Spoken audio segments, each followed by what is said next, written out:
नमस्कार दर्शकों, स्वागत है आप सभी का आपके अपने पसंदीदा YouTube चैनल लोकल टीवी पर।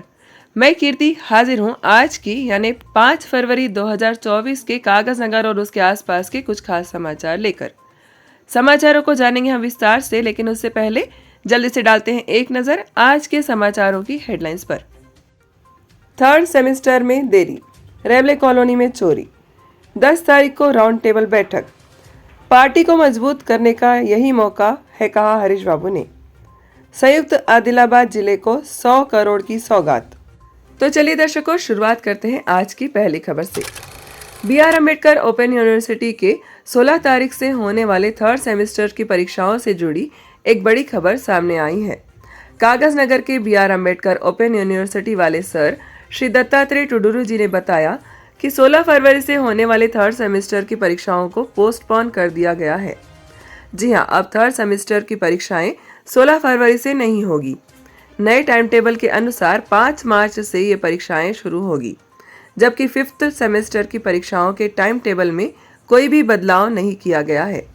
फिफ्थ सेमेस्टर की परीक्षाएं यथास्थिति 26 फरवरी से ही शुरू होगी। दर्शकों, आजकल कागज नगर के चोरों के हौसले एक बार फिर से बुलंद हो रहे हैं। इस बार घटना कागज नगर के रेलवे कॉलोनी से बाहर आई है। रेलवे में काम करने वाले रमेश अपनी पत्नी स्वरूपा के साथ किसी काम से मंचिराल गए थे। इसी मौके का फायदा उठाकर चोरों ने दिन दहाड़े उनके घर में हाथ साफ कर लिया। घर आने पर सब कुछ बिखरा हुआ पाया। अलमारी टूटी हुई थी। रमेश जी के बताए अनुसार घर से 20 तोला चांदी और 1.5 तोला सोना चोरी हो गया है। इस बारे में उन्होंने पुलिस में टाउन CI श्री कल्याण जी को रिपोर्ट दे दी है। दर्शकों, स्क्रीन पर जिस तस्वीर में आप इन लोगों को देख रहे हैं, ये सभी लोग सिरपुर पेपर मिल में काम कर चुके कर्मचारी है। साथ ही साथ इन सभी ने कोई ना कोई ट्रेड यूनियन में भी काम किया है। कोई TNTUC तो कोई CITU, हर दल के नेता इस बैठक में मौजूद हैं। इन सभी की बस एक ही मांग है, सभी चाहते हैं कि SPM में पहले की तरह फिर से ट्रेड यूनियन चुनाव होने चाहिए। इन सभी का मानना है कि JK मैनेजमेंट के आने के बाद से मजदूरों की बातें कम सुनी जाती है। पेपर मिल कैसे चलाना है और कर्मचारियों को कितना वेतन देना है, ये सब कुछ JK मैनेजमेंट अपने आप तय करती है। अगर ट्रेड यूनियन चुनाव हो जाए तो चुनाव में कर्मचारी अपना नेता चुनेंगे। ये नेता फिर कर्मचारियों से विमर्श करके उनकी मांगे मैनेजमेंट के सामने रख पाएंगे। इसलिए इन सभी को SPM कर्मचारियों की फिक्र हो रही है। इन सभी ने 10 तारीख को बाल भारती स्कूल में एक राउंड टेबल बैठक रखने का फैसला किया है। इस बैठक में सभी कर्मचारियों को बुलाया गया है। सिरपुर विधायक हरीश बाबू आजकल एक नई जिम्मेदारी लिए आगे बढ़ रहे हैं। लोकसभा चुनाव के मद्देनजर हरीश बाबू को मेदक लोकसभा क्षेत्र का इंचार्ज बनाया गया है।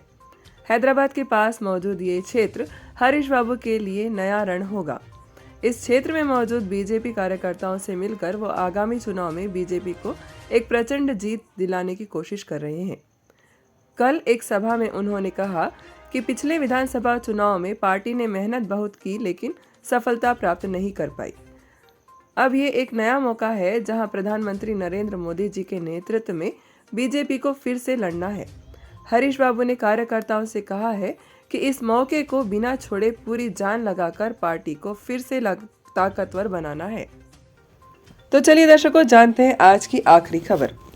एक तरफ जहां BJP पूरा जोर लगा रही है, वहीं कांग्रेस भी लोकसभा चुनाव के दौड़ में तेज दौड़ने की कोशिश में है। परसों हमारे तेलंगाना के मुख्यमंत्री रेवंत रेड्डी ने आदिलाबाद जिले के इंदरवेली में बड़ी रैली का आयोजन किया। इस रैली में कागज नगर से भी बड़ी संख्या में लोग शामिल हुए थे। रैली में रेवंत रेड्डी ने संयुक्त आदिलाबाद जिला यानी आज के निर्मल, आदिलाबाद, कोमरम भीम और मंचिराल जिलों को 100 करोड़ रुपए देने का ऐलान किया है। ये पैसे इन चारों जिलों के विकास के लिए काम में लाए जाएंगे। राज्य सरकार NDF फंड के द्वारा इन पैसों को अधिकारियों तक पहुंचाएगी। मीटिंग में ये भी कहा गया कि सरपंचों का कार्यकाल पूरा हो चुका है। ऐसे में अब सबसे ज्यादा काम ZPTC और MPTC सदस्यों को करना है। उन्हीं के हाथों में सारी चीजें होगी। तो ये थे दर्शकों अब तक के कुछ खास समाचार। मिलते हैं कल कुछ और खास समाचारों के साथ नए वीडियो में। तब तक के लिए आप जुड़े रहिए आपके अपने पसंदीदा यूट्यूब चैनल लोकल टीवी के साथ। और हाँ, अगर आपको हमारी प्रस्तुति पसंद आ रही हो तो लाइक, शेयर और कमेंट करना न भूलिए। अगर आप हमारे चैनल पर नए हैं तो चैनल को सब्सक्राइब करना भी मत भूलिए। मैं कीर्ति लेती हूँ आप सभी से विदा। अपना ध्यान रखिएगा। नमस्कार।